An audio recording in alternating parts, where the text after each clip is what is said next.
పోయింది. ఇప్పుడు ఏం చేస్తారు మరి?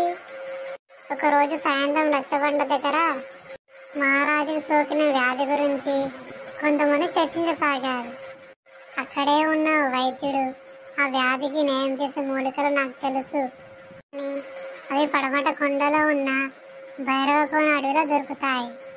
కానీ నాకు అంత దూరం వెళ్ళే ఓపిక లేదు. ఎవరైనా వెళ్ళి వాటిని తీసుకొస్తే నేను మందు తయారు చేస్తాను అన్నాడు.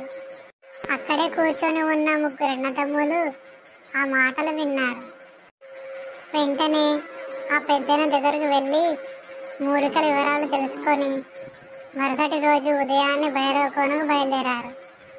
రోజంతా వెతికి మొత్తానికైతే మూలికలతో తిరిగి వచ్చారు ముగ్గురు.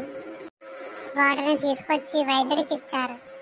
ఆయన వ్యాధిని నయం చేసే మందులు తయారు చేసి వారికి అందించారు.